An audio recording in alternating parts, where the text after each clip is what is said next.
राज्याचे महसूल मंत्री आणि राज्यातले 2 नंबरचे मंत्री म्हणून ओळख असलेले चंद्रकांत पाटील स्वतः माझ्यासोबत आहेत.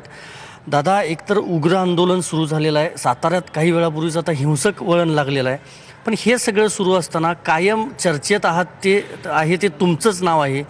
मुख्यमंत्र्यांनी तुमच्या विधानांमुळेच हे आंदोलन चिघळलं असं शरद पवारांनी थेट तुमच्यावर आरोप केलेला आहे. काय पहिल्यांदा याबद्दल सांगा जरा.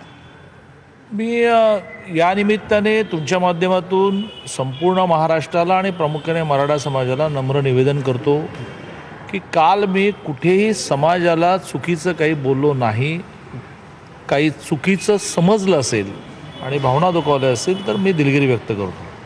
मी असं म्हटलं की 58 मोर्चे लाखाचे शांततेने निघाले. जगाच्या एकूण चळवळीच्या इतिहासामध्ये नोंद झाली. त्या अतिशय शांततापूर्ण आंदोलनाला गालबोट लावण्याचा काही जण प्रयत्न करत आहेत. तर काही जण प्रयत्न करत आहेत त्याच्यामध्ये मी काय मराठा समाजाला म्हटलं नाही. उलट मी मराठा समाजाला असं म्हटलं की मराठा समाजाच्या नेत्यांनी असे जे या सगळ्या अतिशय शांततामय मार्गाने चाललेल्या आंदोलनाला हिंसाचाराचं गालबोट लावण्याचा प्रयत्न करत आहेत त्यांना आपण वेळेत ओळखून बाजूला ठेवलं पाहिजे. आणि त्या मराठा समाजाला मी समाजकंटक म्हटलं किंवा असं मी काही म्हटलेलं नाही आहे. मराठा समाजाबद्दल प्रचंड माझ्या मनामध्ये श्रद्धा आहे.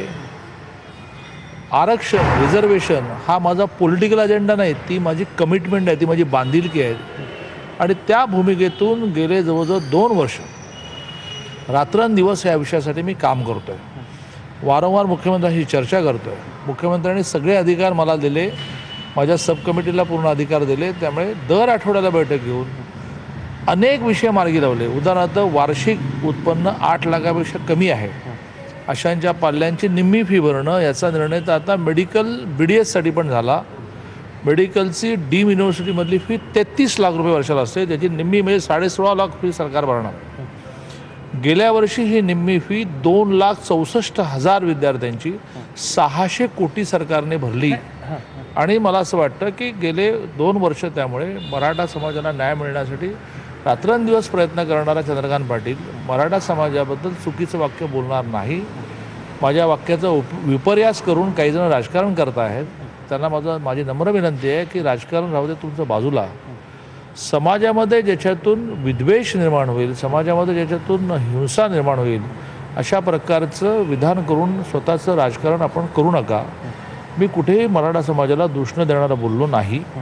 पुन्हा एकदा माझं वाक्य सांगेन की शांततामय मार्गाने चालणाऱ्या आंदोलनाला काही जण हिंसक वळण देण्याचा प्रयत्न करत आणि वेळीच ओळखा, एवढंच. नाही, पण दादा, पंढरपूरमध्ये जर मुख्यमंत्री आले तर साप सोडले जातील किंवा आंदोलन करणारे शिवरायांचे मावळे असू शकत नाहीत, ही जी काही वाक्य आहेत त्यांची चर्चा आहे. नाही, मला असं वाटतं की मराठीतली एक वाक्य कशी उच्चारतो ह्यावर त्याचे अर्थ बदलत असतात. माननीय मुख्यमंत्री महोदय असं म्हणाले नाहीत की ते आंदोलक मावळे असू शकत नाहीत. विठ्ठलाच्या पूजेपासून रोखणारे असं त्यांनी म्हटलं.